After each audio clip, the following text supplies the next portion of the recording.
Hare Krishna. Hare Krishna. I'm saying Hare Krishna really quietly because there's people around. No. Anyway, we're back in sunny London. Old Blighty.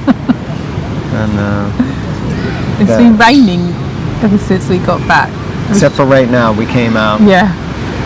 And it is, there's a nice parrot. And we're in Russell Square, so back home. Back to the old. Where the deer and the antelope roam. All the other wildebeest in London. So anyway, we're here and we're doing what we do best, which is reading Srimad Bhagavatam and hearing the parrots. Auspicious parrots. Yeah. Right. That's one thing we didn't get in the US was parrots. So at least we get them in London. London Ishwar's mercy. Alright, it's Canto 3, Chapter 28, Text 39. Okay. Om Namo Bhagavate Vasudevaya. Om Namo Bhagavate Vasudevaya. Om Namo Bhagavate Vasudevaya. So many parrots just flying above us. Radharani's parrots. Text 39. Because of great affection for family and wealth, one accepts a son and some money as his own. And due to affection for the material body, one thinks that it is his. But actually, as one can understand that his family and wealth are different from him, the liberated soul can understand that he and his body are not the same. Purport. The status of real knowledge is explained in this verse. There are many children, but we accept some children as our sons and daughters because of our affection for them, although we know very well that these children are different from us. Similarly, because of great affection for money, we accept some amount of wealth in the bank as ours. In the same way, we claim that the body is ours because of affection for it. I say that is my leg, I then extend that possessive concept and say it is my hand, my leg, and further, it is my bank balance, my son, my daughter. But actually, I know that the son and the money are separate from me. It is the same with the body. I am separate from my body. It is a question of understanding, and the proper understanding is called Prati Buddha. By obtaining knowledge and devotional service or Krishna consciousness, one can become a liberated soul. Prati Buddha, we've heard this term mentioned previously, so maybe even the previous text. I'd say like Prabhupada's saying that we know we're separate from our sons and daughters and our money, but I was thinking about this recently, how strong this material energy is, because it is a tough attachment or illusion to overcome. I was thinking of it in relation when we were traveling. I can't remember who in relation, but someone that I knew that had passed away, and I think their death anniversary came up or something, and I was thinking of them, and then I was thinking, for momentarily it stops you in your tracks from the point of view you think, gosh, I'm going to go one day, or this person's going to go that. But speaking for myself, so easily it's covered. Like I was thinking how I'd forgotten that resolve, if that makes sense. I'd forgotten that sense of, and then I thought of Yudhishthira Maharaj, and you're speaking to, I think, Narada Muni. Is it Narada Muni was asking him? No, Bhishma Dev. Bhishma was asking no, that's right. About what is the...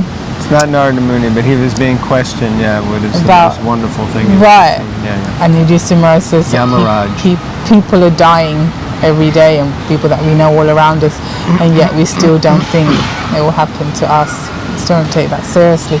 So somehow when I was reading this, I was thinking, we understand, we can't take the money with us, kids, whatever they are, part of us and not really us or such, whatever, but it's a very tough veil of attachment and illusion to overcome. Yeah, and that's an interesting point, because we often talk about the attachment aspect, but we have to remember we can't be averse either.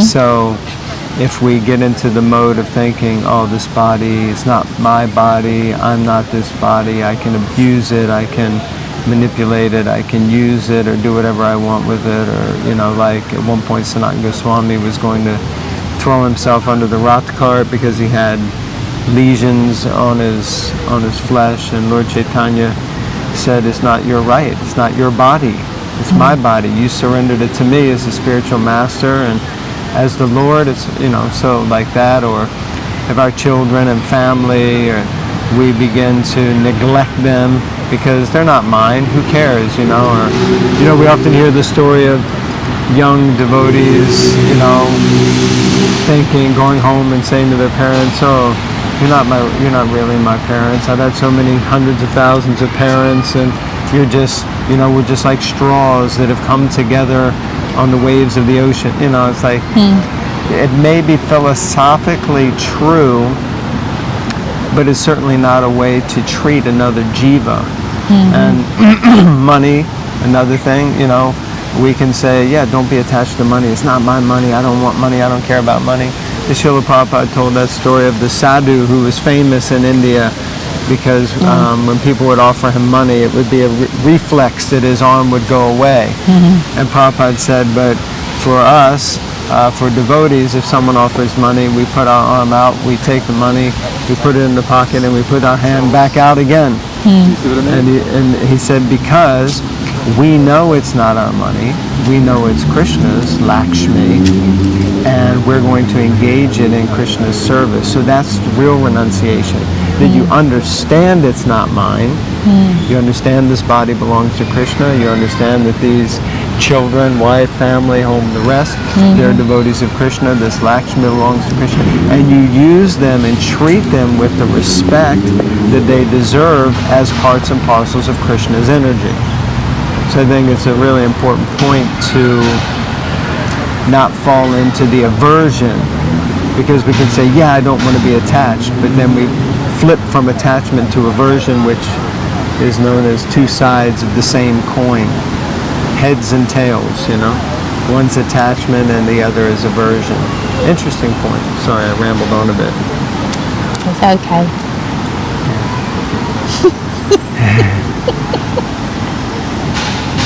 Anything else? No. Okay, text 40. The blazing fire is different from the flames, from the sparks, and from the smoke, although all are intimately connected because they are born from the same blazing wood. Although the blazing firewood, the sparks, the smoke, and the flame cannot stay apart because each of them is part and parcel of the fire, still they are different from one another. A less intelligent person accepts the smoke as fire, although fire and smoke are completely different. The heat and light of the fire are separate, although one cannot differentiate fire from heat and light. Thoughts? Yeah, absolutely. You're so warm. No, definitely. Nothing? Yeah, so it's that principle that achintya beta abeta tattva, which means it's simultaneously one and different. You can't really separate them, but at the same time they're separate. They're independent and individual. They're dependent on one another, but they're not the same thing. Yes. Yes, like us, like you, like me. We're dependent on each other, but we're not the same. Sounds like a song. Okay. Text 41. Oh my days. Welcome back to London. Haven't really heard many sirens, I gotta say. No. Out in the countryside. The Supreme Personality of Godhead, who is known as Param Brahma, is the seer. He is different from the Jiva soul, or individual living entity, who is combined with the senses, the five elements, and consciousness. Purport. A clear conception of the complete whole is given herewith. The living entity is different from the material elements, and the supreme living entity, the personality of Godhead, who is the creator of the material elements, is also different from the individual living entity. This philosophy is propounded by Lord Chaitanya as Achintya Veda Veda Tattva. Everything is simultaneously one with and different from everything else. The cosmic manifestation created by the Supreme Lord by his material energy is also simultaneously different and non-different from him. The material energy is non-different from the Supreme Lord, but at the same time, because that energy is acting in a different way, it is different from him. Similarly, the living entity, the individual living entity is one with and different from the Supreme Lord. This simultaneously one and different philosophy is the perfect conclusion of the Bhagavat school, as confirmed here by Kapila Dev. So I was just confirming what was said, that it's one and yet different. And this is a key proponent of the Bhagavat Bhakti Yoga personal school of thought. We are not one. We are one. No, I ain't finished yet. Oh, okay. I was making a dramatic statement. Sorry, let me not interrupt. Please be dramatic. Let's I forgot it. Now I forgot it. And now go. I forgot it now. No, you didn't. We are not one, is what you said. We are, but we are one in interest. And I forgot it. Interest. Yeah. Yes. Yes, it's true. Yeah, but that's what it said in one of the previous purports, remember? That Yes, I said. It just confirms. Very good. Hello, little pigeon. Yeah, we didn't see pigeons either. Yeah, we did. Oh, I was surprised how many pigeons I didn't see any. we saw, yeah. Oh, Because you only see swans and, I saw swans. yeah. That pigeon got offended, he flew away. Okay. Living entities are compared to the sparks of a fire. As stated in the previous verse, fire, flame, smoke, and firewood are combined together. Here, the living entity, the material elements, and the Supreme Personality of Godhead are combined together. The exact position of the living entities is just like that of the sparks of a fire. They are part and parcel. The material energy is compared to the smoke. The fire is also part and parcel of the Supreme Lord. In the Vishnu Purana, it is said that whatever we can see or experience, either in the material or spiritual world, is an expansion of the different energies of the Supreme Lord. As fire distributes its light and heat from one place, the Supreme Personality of Godhead distributes his different energies all over his creation. It's a nice visual. The sun is now, it still looks like it's behind us, but in front of us it's becoming gray and dark again. So the Lord he has many different energies, and those energies expand out from him. They're distinctly individual from him, but he is the origin of them. Just like earlier, it said son or daughter, may have come from us as the father and mother, so they're definitely part and parcel of us. You can say we're the creators of them, but they become distinctly their own individuals, and that's a big lesson for a lot of people to once the children start to grow up a little bit, for them to realize that they're distinct individuals who will do whatever it is that they want to do with their time and their own interests, and in that way we're not in control of them. They're their own little beings. So like that. Anyway, Hare Krishna. Okay, the final paragraph. The four principles of the Vaishnava philosophic doctrine are Suddha Advaita, purified oneness, Dvaita Advaita. Dvaita Advaita, Dvaita, and then Advaita. So it means Dvaita Dvaita, and then Advaita. simultaneous. Simultaneous oneness and difference, Vishishta, Advaita and Dvaita. All four principles of Vaishnava philosophy are based on the thesis of Srimad Bhagavatam explained in these 2 verses. Wow, okay, that's interesting. Makes you want to look at the verse again, doesn't it?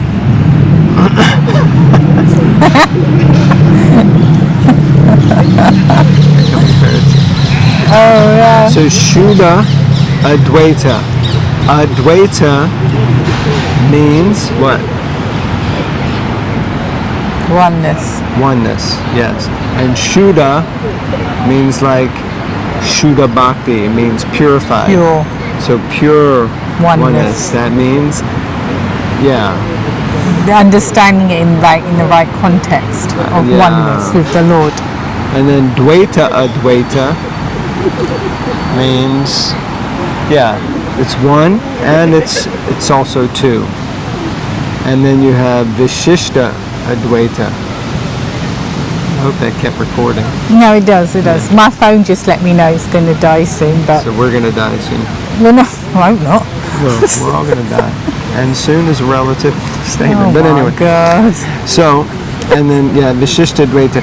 These things I love, and I've never, learned them perfectly. I have basically it's the 4 Vaishnav schools.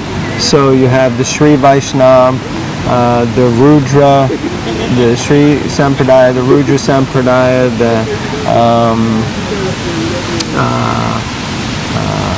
goodness gracious, the Kumara Sampradaya, Lakshmi. and then Lakshmi Brahma. Shri is Lakshmi, and then the Brahma Sampradaya. So these are the 4 schools, and these are the teachings from each one of those. So, yeah. Anyway, I'm sure there's some of you out there who are super familiar with it all. Okay. I think since the phone's about to die and all of a sudden it feels like we're in a the hurricane. Wizard of Oz, even though we're not in Kansas anymore. Maybe all of a sudden it's Krishna's way of okay, time to finish. we'll finish the chapter in the next reading because it's only 3 verses left. Oh, wow. So, Yeah. All right. Getting near to the end. Although I think there's 20, we'll be up to chapter 29. And Yeah. there's 33 chapters. So. Interesting. Okay, so coming close. Slowly but surely the nectar. Slow and steady wins the race. Yeah. I saw a book in a shop today. What is it? Because I had some time, and I went into whatever it is, Waldron Books or something. And it was called, I didn't look in it, I just saw the title. But it was called The Secrets of Groundhog Day. And I don't know if you ever saw that movie, but this man wakes up and every day he's living the same day again and again. And then he starts to slightly change and improve each day. So it says basically, improve your life day by day. So each day just do a little something to get better. And imagine 365 days you do one. I thought about this once about learning a language, because most languages are made up of around somewhere between 300 to 500 core words. So if you just learned one new word each day, after a year you'd know 365, and that'd be a lot of the words from the basic language. I haven't done it, but anyway. And another thing I would like my wife to put here is a picture of our friend who I was doing readings with in Brownsville, where I grew up, Michael. Michael Dixon, here you will. Yeah, so you know. Seen a few of the readings. So he finished the Srimad Bhagavatam now. I spoke to him just the day we were leaving, and he said he had like one chapter left, and he was going to read that night. So he sent me a picture, so Bob's going to put that picture here now with him holding the 12th canto. So congratulations, Michael, and let that be an inspiration to all of us, that this man who just turned 70 years old, 80 years old, you were there 80, for that's right, 80 years old, picked up the books 3 years ago, and without even having the full set, he was ordering each section of the next canto as he could find it on eBay, and making his way through. And then when he finally got the set, he started going, 80, so he would have started when he was like 76 or 77. And in 3 years, he completed the entire Srimad Bhagavatam. Please let that be an inspiration to all of us that it can be done. We just have to read it, you know, at least 3-4 times a week, whatever we can manage. So congratulations, Michael, and thank you all for tuning in to Bhagavatam Bites. And remember, like, Comment comment, subscribe, and share. and share. Okay? Hare Krishna. Hare Krishna.